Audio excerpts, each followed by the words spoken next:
نے کہا میں نے آج تک کبھی کہا ہے کہ میرا بیان کراؤ، نہ کرانا میں آؤں گا۔ مولانا صاحب نے میرا نام لے لیا، بیان طے ہو گیا، تبلیغ ہے، اس کو تبلیغ کہتے ہیں۔ نہ تم لوگوں کو دین کی سمجھ ہے، نہ قرآن کی سمجھ ہے، نہ سیرت کی سمجھ ہے، کیا کر رہے ہو تم لوگ بیٹھے ہوئے؟ اس قدر تم لوگوں نے مجھے دکھی کر دیا ہے، اور ظالم انسانوں۔ السلام علیکم ورحمۃ اللہ وبرکاتہ۔ ناظرین، امید ہے کہ خیریت سے ہوں گے۔ دوستوں، میں آج آپ کی خدمت میں بہت ہی دکھ بھری خبر لے کر حاضر ہوا ہوں۔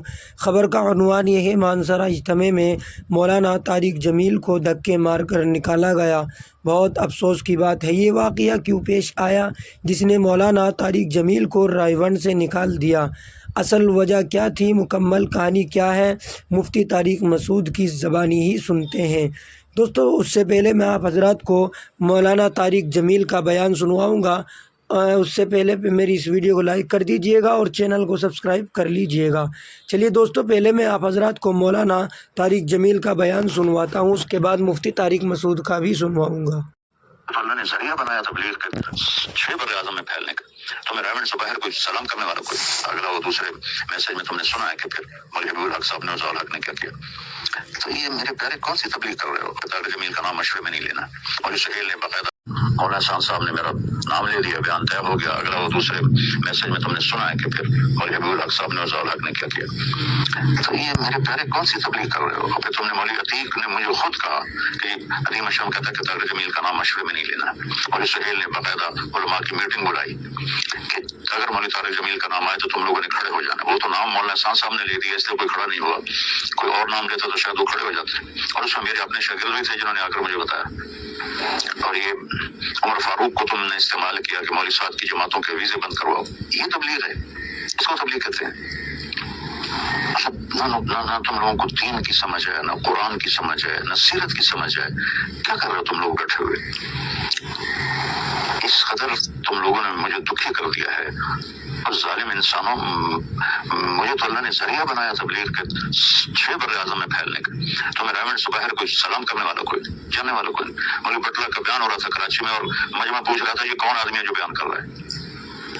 یہ مجمع کو اس طرح تم نے بھیڑ بکری سمجھا ہوا ہے کہ جس کو مرضی بٹھا دو۔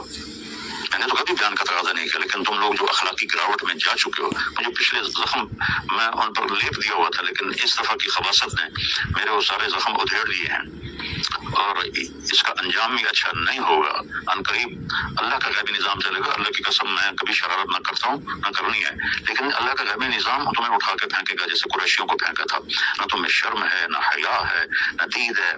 ہم نے لائن کھینچ دی ہے، طارق جمیل ادھر، ہم ادھر، مولوی طارق جمیل کے بیٹے پیسے بنا رہے ہیں۔ اب خدا کا خوف کرو، کس قسم کی باتیں کرتے ہو تم؟ جی ہاں دوستو، مولانا طارق جمیل کو رائے ونڈ میں تبلیغی جماعت کے اجتماعات میں بیان کرنے سے روکے جانے کی خبریں سامنے آئی ہیں۔ ذرائع کے مطابق مولانا طارق جمیل نے سیاسی بیانات اور خصوصاً سابق وزیر اعظم عمران خان کے حق میں دیے گئے بیانات تبلیغی جماعت کی غیر سیاسی کے سمجھے گئے ہیں۔ اس بنا پر 2022 میں سوشل میڈیا پر یہ دعویٰ کیا گیا کہ انہوں نے تبلیغی جماعت کی شورا سے نکال دیا گیا ہے اور ان پر جماعت کے اجتماعات میں بیان کرنے پر پابندی عائد کی گئی ہے۔ دوستو، مولانا طارق جمیل کا بیان آپ حضرات نے سنا ہوگا۔ اس میں مولانا صاحب نے ایک بات بتائی کہ کیا کیسی تبلیغ کر رہے ہو، تمہیں شرم نہیں آتی، تمہیں غیرت نہیں،